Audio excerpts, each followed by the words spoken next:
Nacido en 1954, en pleno final de la dictadura franquista y en el barrio obrero de Barcelona del Raval, nuestro invitado de hoy es un activista político y vecinal, traductor e intérprete de profesión que ha vivido numerosos hitos históricos en primera persona, como fueron las últimas protestas de mineros contra Margaret Thatcher, los movimientos posteriores a mayo del 68 en Francia y, en última instancia, la revolución de los claveles en Portugal en el año 1974. Fue además candidato por la confluencia de Podemos, Iniciativa Els Verds y Esquerra Unida y Alternativa al Parlamento de Cataluña el año 2015 y está hoy con nosotros en el Jacobino. Él es Lluís Rabell. Sed bienvenidos.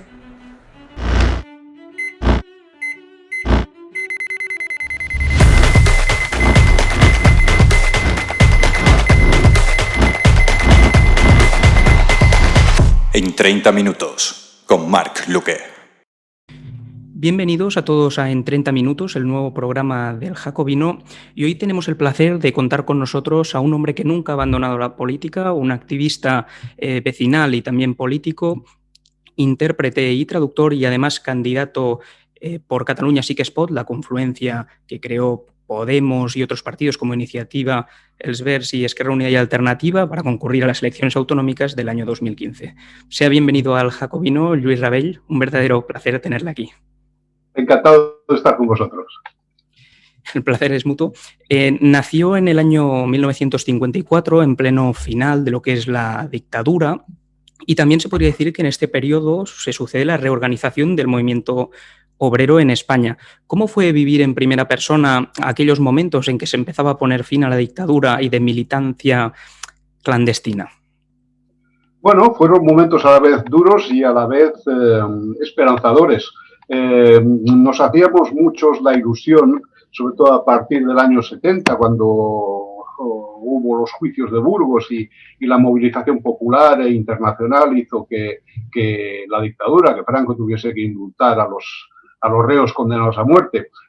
Había la esperanza de acabar no solo con el régimen franquista, sino ir mucho más lejos. Luego vino la transición y se impuso la realidad de una determinada correlación de fuerzas entre los herederos de la dictadura y la oposición democrática y de izquierdas. Y llegamos donde llegamos. Pero fueron años en que creíamos realmente que muchas cosas eran posibles. Y cuando estalló la revolución de los claveles en Portugal, pues todavía soñamos más arriba. Sobre la revolución de los claveles le preguntaremos algo más tarde, porque además también lo vivió en primera persona. Pero quería preguntarle acerca de su blog, que la verdad que es muy interesante y recomiendo a todas las personas que nos estén viendo que lo visiten. Y en su autobiografía cita a dos referentes políticos como es Andreu Nin y Salvador Seguí. ¿De dónde le viene esta admiración por estos individuos? ¿De quién, mejor dicho, de quién le viene esta admiración?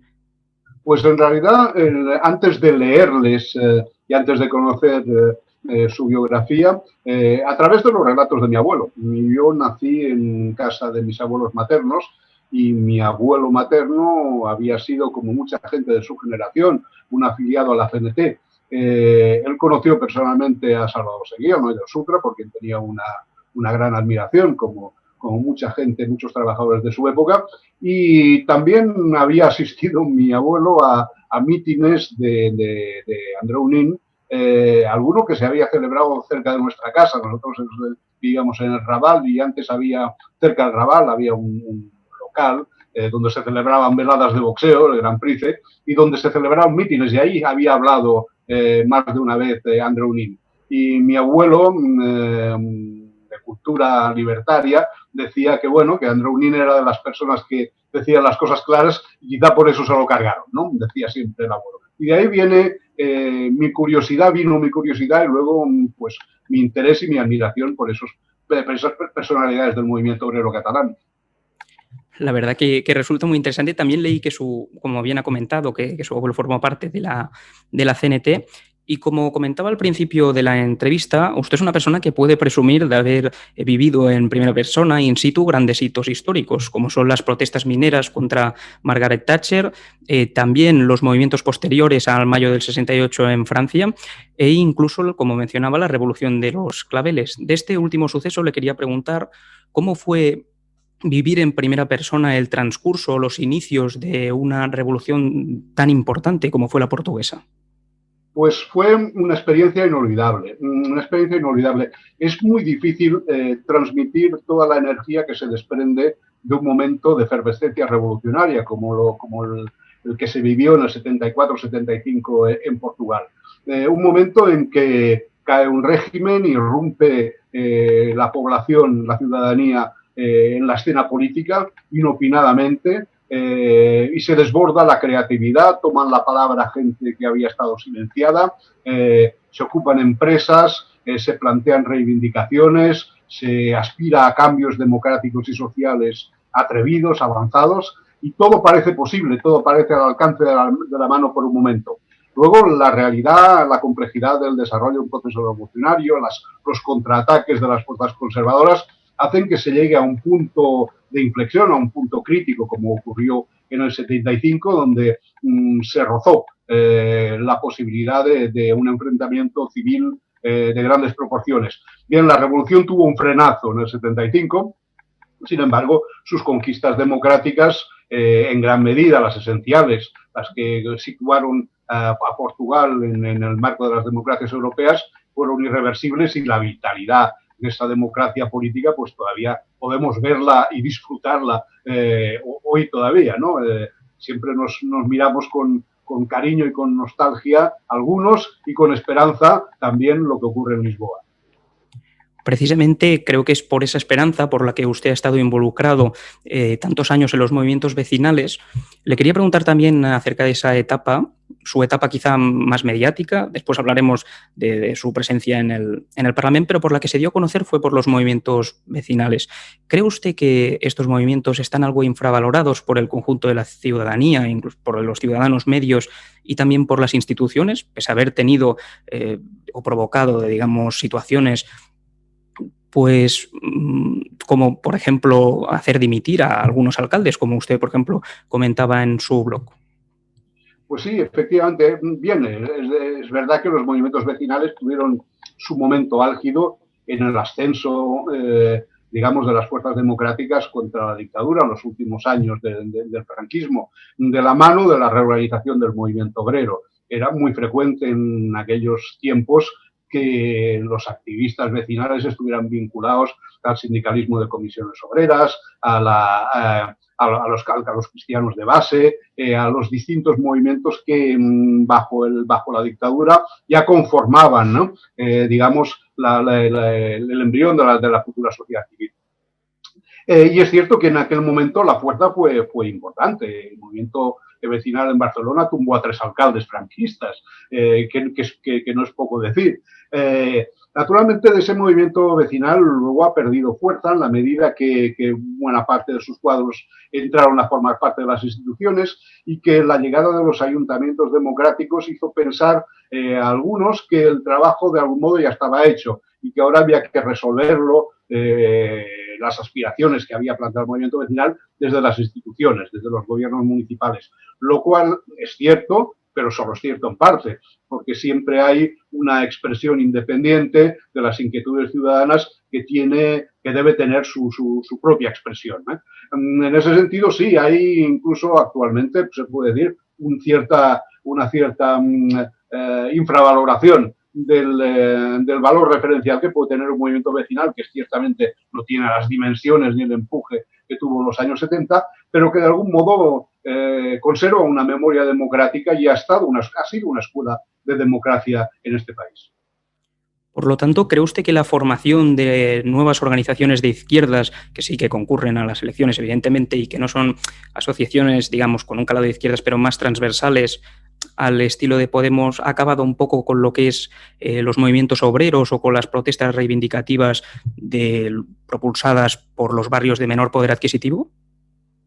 Bueno, no, yo lo que creo es que ha habido hay una crisis no resuelta en la izquierda, que tiene que ver con el modelo de organización, con lo que tradicionalmente llamamos un partido político. Y es que tradicionalmente en la izquierda los partidos políticos buscaban asentarse en su base social y electoral tradicional. Buscaban tener influencia y presencia en el movimiento sindical, en los movimientos asociativos, en el movimiento vecinal, en los movimientos sociales en general. Ahora ha habido, durante, claro, en los años digamos, de hegemonía de las políticas neoliberales, ha habido un retroceso general de las formaciones de izquierdas, tanto en el plano político como en el plano asociativo y sindical. Eso es una realidad material. De algún modo, los movimientos como Podemos han surgido o han aparecido en una época que podríamos llamar de la posmodernidad, sobre la base de un debilitamiento previo muy importante de las formas tradicionales de organización. Y la verdad es que no han acabado de resolver ese problema, porque son tipos de formaciones que han recurrido mucho a digamos, a una cierta ingeniería política y que han intentado resolver la tarea ardua y realmente, como decimos en catalán, de picar piedra, que supone enraizar una organización entre la gente trabajadora, que es algo muy duro, muy lento y que requiere mucha persistencia y mucha capacidad de adaptación a las nuevas formas que el capitalismo impone en el mundo del trabajo. Se ha sustituido eso por un tipo de política o de forma organizativa que consiste en una proyección mediática de los liderazgos y en una organización, de hecho, muy débil. Y eso acaba, pues, planteando muchos problemas. Usted además fue candidato como he dicho al principio del vídeo, candidato por Catalunya Sí que es Pot, que era, digamos, la marca que empleaba Podemos y otras confluencias políticas a las elecciones autonómicas catalanas del 2015. ¿Qué cree que fue lo que propició que, por ejemplo, Iniciativa tuviera en el año 2012 13 escaños y tras las elecciones del 2015 se quedaran con 11? Es cierto que más o menos el porcentaje de voto fue prácticamente el mismo, incluso creo que en su candidatura fue algo más, llegando al 9%, pero cuéntenos qué fue haga un poco de autocrítica, qué cree que les faltó para convencer a más personas.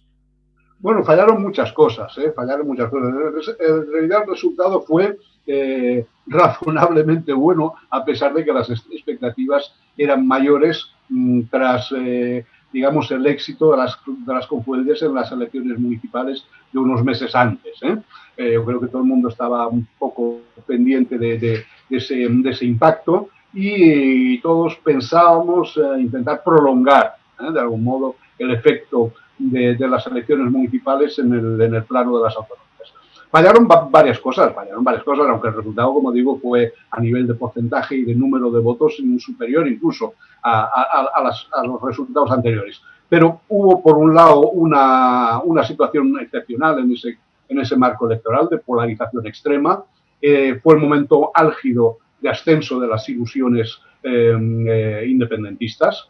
Hay que recordar que todas las fuerzas nacionalistas, todas las fuerzas que propugnaban la independencia, pues se juntaron, excepto la CUP, que luego con ellas, en una sola candidatura, contando con los medios públicos de difusión, con los medios afines y subvencionados también, y creando una atmósfera realmente avasalladora desde ese punto de vista e ilusionando a una gran parte de la ciudadanía. En esas condiciones era difícil pelear, pero bueno, ya nos dimos cuenta, recuerdo a mitad de campaña, que no teníamos suficiente musculatura para revertir el marco que habían impuesto, el marco mental que habían impuesto el independentismo en esas elecciones, en que parecía que se votaba independencia sí, independencia no, y no la configuración de un parlamento y de un posible gobierno. Pero también nos falló digamos, la madurez de la propia confluencia. Una parte de ella, de la confluencia, pues de hecho no participó en la batalla electoral. El Ayuntamiento de Barcelona se mantuvo al margen esperando ver el resultado de los acontecimientos. Incluso una de las fuerzas que esperábamos en la confluencia, era Barcelona en Comú, llegó a la hora de la verdad a pedir el voto por nosotros y por la CUP a la vez, lo cual pues efectivamente tampoco fue ni muy elegante y sobre todo tampoco favoreció un mejor resultado de la candidatura. Pero en general el problema de fondo, más allá de esas vacilaciones o de esas dificultades de configuración del espacio político, era una situación objetiva realmente adversa para una candidatura que se presentaba con un programa de cambio social y que se encontraba incómoda en esa disyuntiva falsamente planteada, pero impuesta por la fuerza del impacto mediático digamos, de las fuerzas independentistas, de su capacidad de dominar y de crear, de generar un marco de pensamiento colectivo, independencia sí, independencia no. ¿No cree también que de algún modo el dejar de bandas, es cierto que, como bien usted comentaba, influenciados por lo que era el contexto político predominante en aquellos tiempos, en el año, sobre todo, pues 2015, 2014, que era lo que luego ya más adelante desembocó con lo que los sucesos del 2017, pero ¿no cree que también el abandono por parte de la izquierda oficialista, por llamarlo de algún modo, del sujeto principal o el sujeto originario de la izquierda, es decir, los trabajadores, supuso de algún modo cierto descontento los mismos, aupándolos a que, por ejemplo, buscaran otras formaciones e incluso de derechas, ya que se vieron abocados al ver cómo su izquierda abocaba por la secesión de los privilegiados, como es el derecho a decidir? Bueno, claro, hubo de eso, efectivamente. No es por casualidad que ese ascenso del independentismo se ha dado en unos años en que han confluido diversos factores. El debilitamiento que ya venía arrastrando la izquierda tradicional, una crisis tremenda que afectó durísimamente a los sectores populares y una inquietud de las clases medias sobre las cuales se ha apoyado sobre todo el movimiento independentista, que de algún modo se sintieron atemorizadas y cayeron en la desazón ante una crisis general que amenazaba su futuro, su bienestar e incluso la idea que ellos mismos se hacían de su propia situación social y de la estabilidad de su mundo. De algún modo el independentismo cabalgó y ha cabalgado esa inquietud, dándole una respuesta emocional y simplista. Al mismo tiempo que por el otro lado, pues el movimiento obrero y la izquierda tenían muchas dificultades para responder a la crisis económica y social generada desde a partir del 2008. Esa combinación de factores hizo que de algún modo la cuestión social quedase comprimida por ese debate nacional, que en realidad yo creo que a veces es equívoco, es decir, eje nacional, eje social. Ese debate planteado en términos nacionales es una forma de lucha de clases, es una forma de imponer a la sociedad un determinado relato y una determinada salida a la crisis ilusoria, pero basada en un repliegue, basada también en políticas neoliberales, basada en el populismo, es decir, en desviar el descontento social hacia unas élites, ¿no? Eso es clásico del populismo. En ese caso, las élites eran encarnadas por una España mítica, autoritaria, incapaz de dialogar, etcétera, ¿no? Nos encontramos con eso. Esa fue la realidad y la complejidad del momento que vivimos durante aquella legislatura y que de algún modo arrastramos todavía en estos momentos. Y dos preguntas más para acabar un poco con lo que fue su etapa política. La primera es, ¿repetiría usted si le propusieran a día de hoy encabezar la candidatura de En Comú? Bueno, respóndame primero la primera y ahora formulo la siguiente pregunta mejor. Es difícil responder a una pregunta hipotética porque no me lo han propuesto. Dudo en estos momentos que me lo propusieran, porque bien, desgraciadamente yo creo que hay una falta de definición clara todavía de este espacio que llamamos de los comunes, y una cierta ambigüedad persistente que dificulta que ese espacio se consolide.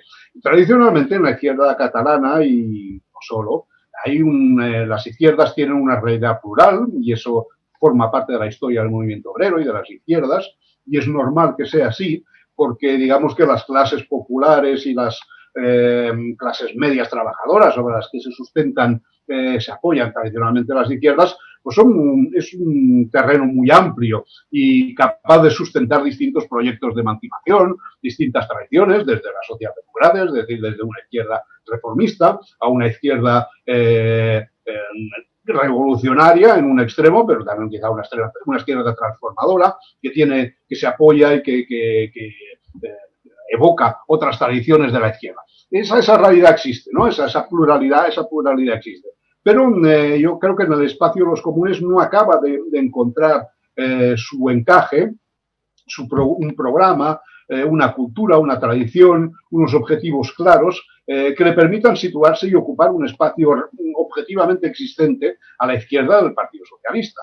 Ese espacio está ahí, pero no está articulado. Y yo creo que los problemas que tienen los comunes es una indefinición que les hace a veces pues flirtear demasiado, ser muy ambiguos respecto al nacionalismo.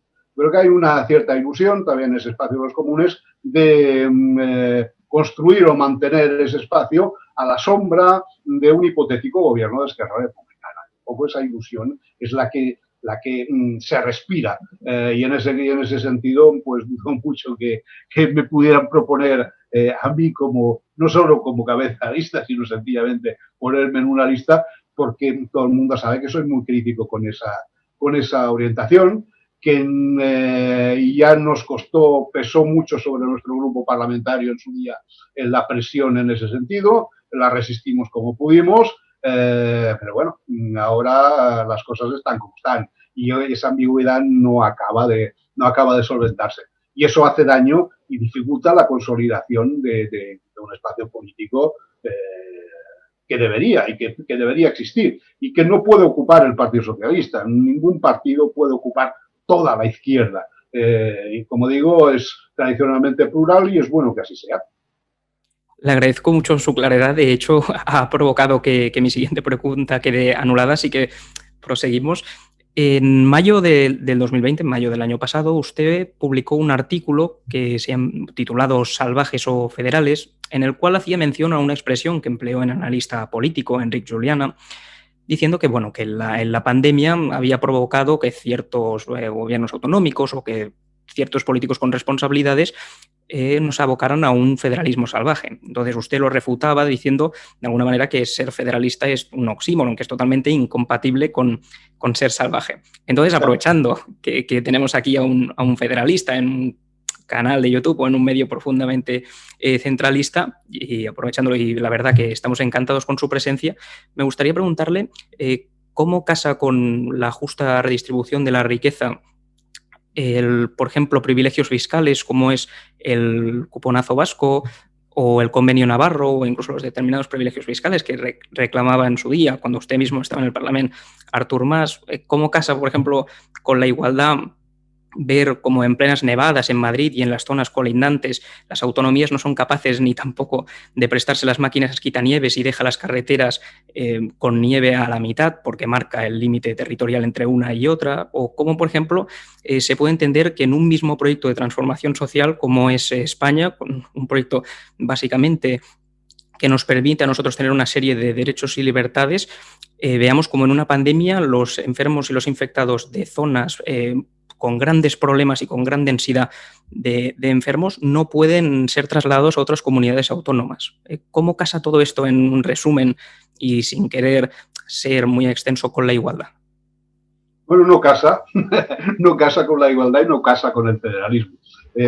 Sin entrar en detalles, porque sería una discusión prolija, pero porque lo has citado. El cupo vasco, el sistema de financiación que existe en el País Vasco, no tiene nada de federal.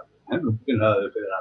Es una situación fruto de la historia de nuestra historia de la transición, de ciertas determinadas concesiones que se han consolidado en el tiempo, pero desde luego no es un modelo federal, no es un modelo de financiación federal, que requiere, pues eso, una financiación federal requiere una cierta equiparación.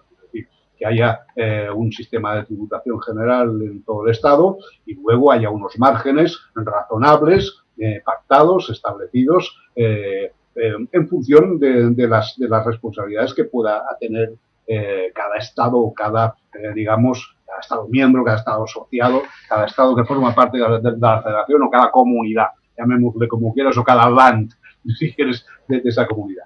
Pero no, eso no es un sistema, lo que tenemos en Euskadi no es un modelo. ¿Cómo casa eso? Justamente, tenemos un modelo potencialmente federal o prefederal o protofederal, que es el Estado de las autonomías, pero que justamente porque no ha ido lo suficientemente lejos en el terreno de un desarrollo federal, nos aboca a esas contradicciones. Es decir, a que muchas veces los gobiernos autonómicos han sustituido el combate social por el agravio comparativo. Y finalmente se han instalado unos ciertos reinos de taifas en las distintas autonomías, pero eso es todo lo contrario eso al espíritu federal, que es un espíritu de cooperación. Nada impide, de todos modos, constitucionalmente, la cooperación entre comunidades autónomas en el terreno sanitario, en el terreno de ayudas o de intervenciones en situaciones catastróficas como las que se han dado. Eso es contrario al espíritu federal y no se desprende tampoco del ordenamiento jurídico vigente. Tiene que ver con problemas políticos, tiene que ver con problemas de dirección política. Justamente lo que ha puesto de relieve la pandemia es eso, la necesidad de una cooperación y una lealtad institucional entre los distintos estamentos organizativos del Estado, desde el gobierno central, gobierno federal, diríamos, si tuviéramos un Estado desarrollado en esos términos, y los gobiernos de proximidad, que tienen una gestión inmediata sobre el territorio, sobre la administración más próxima. La pandemia ha puesto de relieve eso, esa necesidad de coordinación estrecha, de cooperación y de lealtad. Lo que no hemos tenido ha sido justamente una lealtad institucional durante el desarrollo de la pandemia.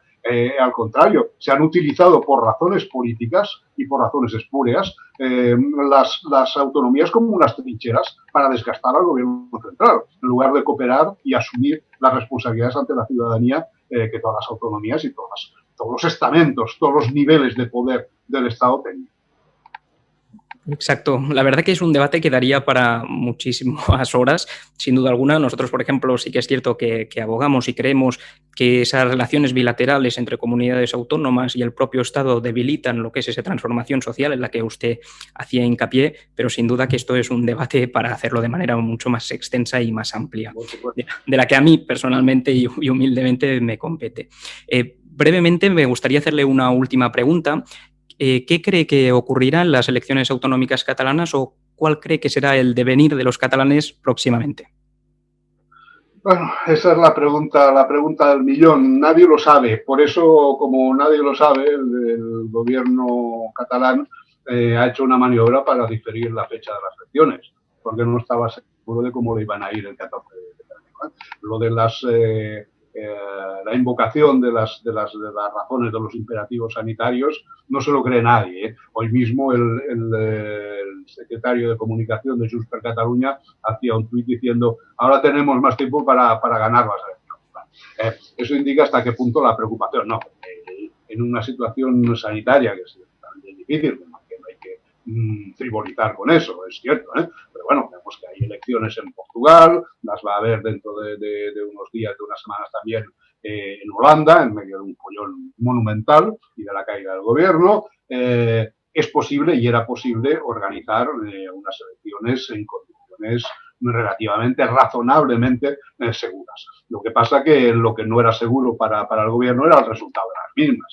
La ejecución de una candidatura como la de Salvador Illa ha desbaratado el esquema que tenían los partidos del gobierno, ha generado incertidumbre, hay miedo también a cómo puede reaccionar la ciudadanía y manifestar su enfado en una situación en que se prolonga todo, que la crisis social hace mella ya en mucha gente. En fin, había muchas incertidumbres y mucho miedo.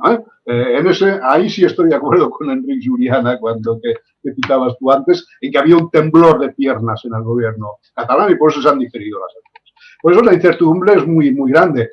¿Habrá fuerza suficiente para imprimir un cambio de rumbo? Es decir, para realmente pasar página de lo que ha sido el proceso, de lo que ha sido esa tentativa fallida de tensión con el Estado, y nos pondremos a ocuparnos de lo que realmente deberíamos ocuparnos, de la gestión de los fondos europeos, de la reactivación económica del país, de atender una gravísima situación social que va a peor, que irá a peor en los próximos meses. Si nos ocupamos de eso, o vamos a mantener todavía comprimida y secuestrada a la sociedad catalana en ese conflicto sin salida posible y artificioso con el Estado. Ahí está el dilema de las elecciones. Pasar página o todavía intentar hacer una nueva edición aunque sea sin esperanza y sin perspectiva de ir más lejos de lo que se fue anteriormente, porque el fracaso fue contundente,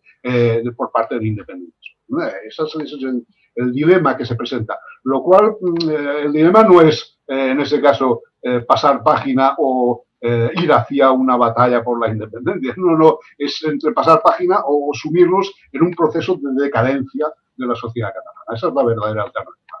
Bien, habrá fuerza y capacidad de convicción arrastrar a la sociedad catalana hacia una salida razonable, o todavía pesará el sentimentalismo, la frustración, ese sentimentalismo y esa adhesión emocional a la bandera o a la idea del independentismo pesará más que la movilización de la otra parte de la sociedad. Muchas incertidumbres hay sobre la mesa. Quien se atreva a hacer apuestas sobre el resultado de las elecciones es que tiene una bola de cristal de la cual yo desde luego no dispongo. El único que tiene la solución, el único que puede solventar este dilema es sin duda el tiempo, los catalanes y en última instancia también la ley electoral. Así que le agradezco muchísimo su presencia aquí con nosotros, el cambiar pareceres desde ópticas distintas, pero dentro de lo que es la izquierda. Y nada, la verdad, desearle lo mejor en todo lo que vaya a realizar próximamente y agradecerle muchísimo su presencia hoy aquí en El Jacobino. Agradecido a vosotros. Un abrazo muy fuerte. Un abrazo.